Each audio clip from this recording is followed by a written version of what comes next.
I do thank you again for allowing us to be here and just to share our programs. I enjoy working with many of the participants. I enjoy providing education for physical activity as well as working one-on-one with many of them. It's a lot of fun. It's really exciting when you get to see everyone light up, especially when they see progress in their weight or if they see changes in their, like push-ups or anything similar to that. 6, 7, 5, 6, 4, 5, and to the right.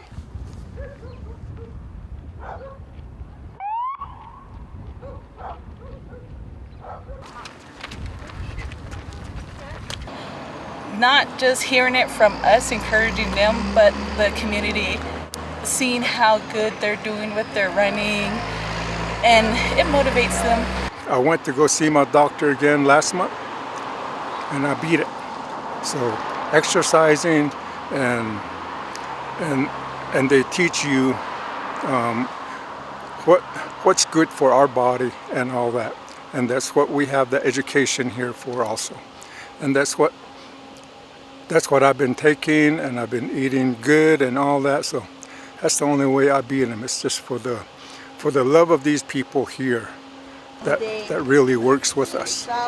They just don't sit in there. They work with us, and that's good. That's the best part of it too. So to tell you the truth, I did beat it. So I'm no longer a pre-diabetic.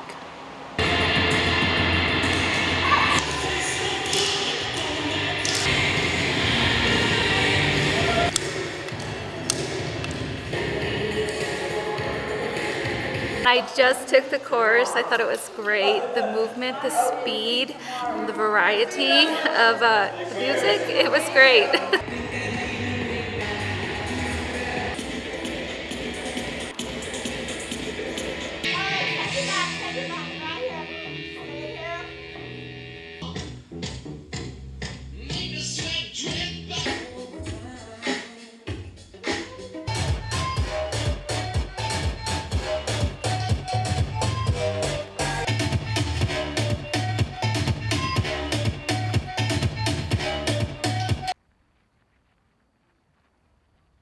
My name is Roberta Denakwa. I'm from Chipra, and I think this is a nice, cool evening to walk, which is like, if you can do it every day, a nice thing.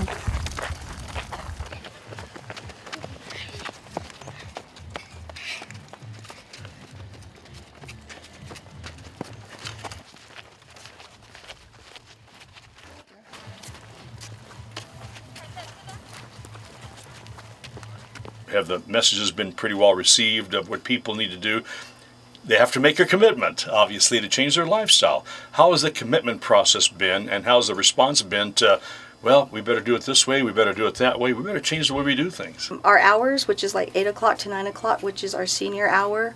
The seniors come in and they do their workout, and then we have classes like from 9 to 10. And then we have maybe one class that's from 5 to 6. So we really do tie in the physical activity, the education, all into one.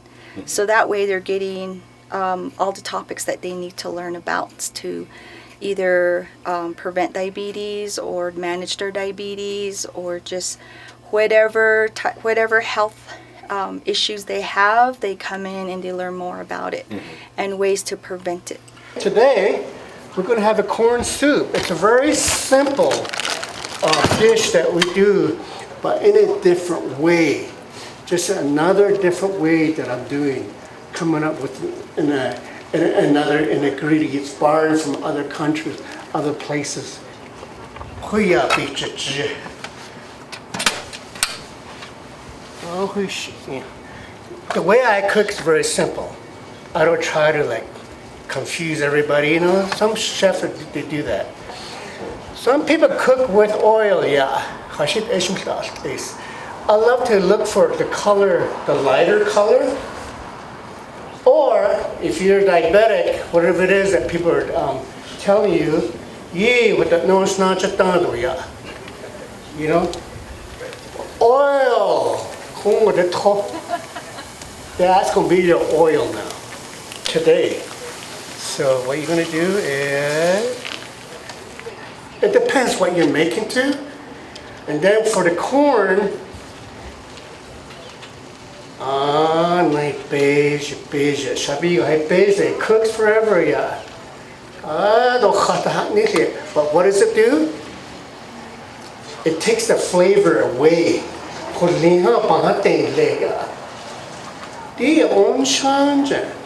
Because you want to keep that flavor in.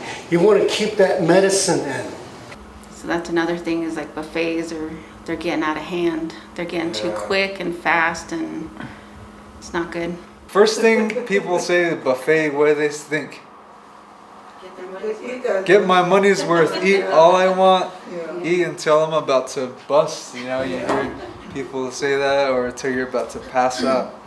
They make fun of it, but that's actually what people do. How much we worked out and how to get to that point in there, we just blow it.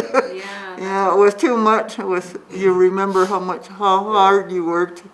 You're probably not even thinking of working out the next day or working out later on, because you're there, you're having your favorite meal with your favorite people, and you know, you're just enjoying that moment because it feels good.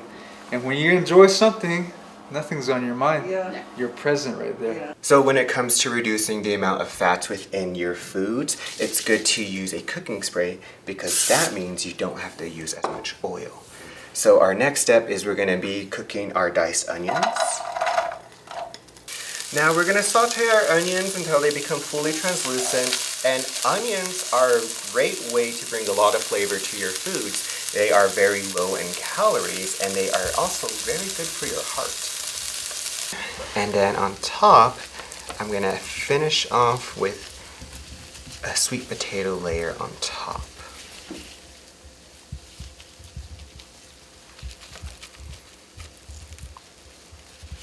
So because of the nature of the ingredients and how we've allowed time for the sweet potato cool down, this is a wonderful activity to do with family, especially if you have young kids in the house.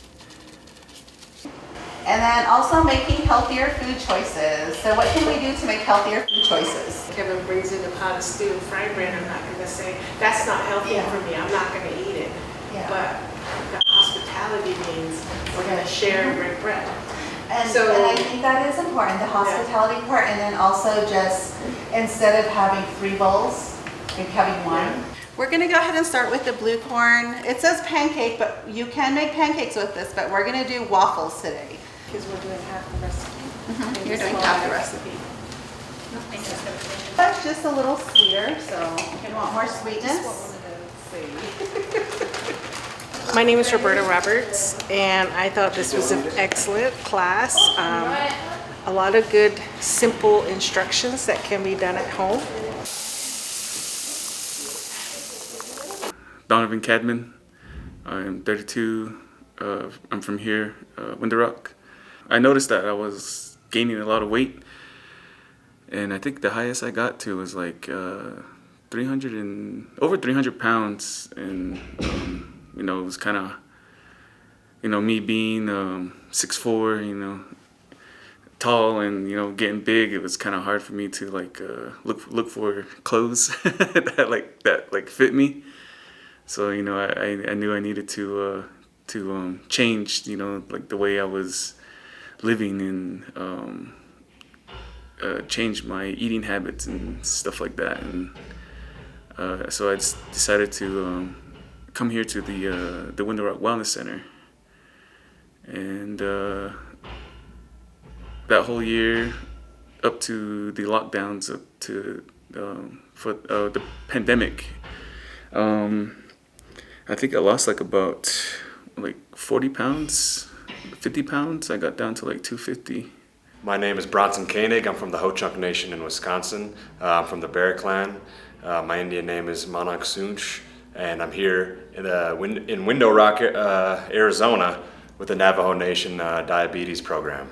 Kind of do what my elders and my mentors from my community taught me to do, is to, you know, try to go out and see the world and do as much as you can and give back with the gifts that you've been given.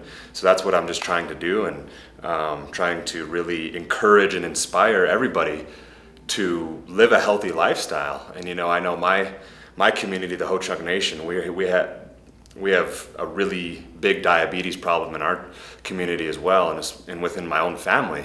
So it really, you know, kind of hits close to home. Just the whole health and wellness lifestyle. You know, I feel like before in the past I would kind of talk the talk, but I wouldn't always walk the walk. And I'm on my spiritual path, and I'm really just trying to, now that I'm on a healthy path, just trying to really walk the walk and be that good example and embody that for everybody else around me. Not just through basketball, but through mental health as well. And you know, it's really difficult to eat healthy sometimes in our communities and on the reservations that I go to. And you know, sometimes I feel a little high maintenance for asking for, you know, for special requirements for my diet and stuff like that. But at the end of the day, like what I always talk about is that self-discipline is one of the highest forms of self-love. And that's really challenging to do at different times with different triggers and in different places. But I just try to, like I said, really embody and walk that walk, whether it be through coming here to the gym, to the rec center to get a great workout in, because we all know how much better we feel when we move our bodies. You know, they say movement is medicine, and we get that blood flowing and our heart pumping, just like our ancestors used to do pretty much every single day. Every season has something that we are able to go out onto the land and gather. Soon it'll be hauling wood, if you haven't done that already, to warm our houses.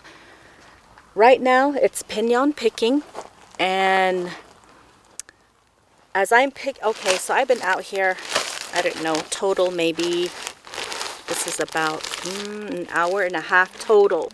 And that doesn't count the time that I was looking and searching. But even that, just taking in the trees and the air, and it's an amazing feeling.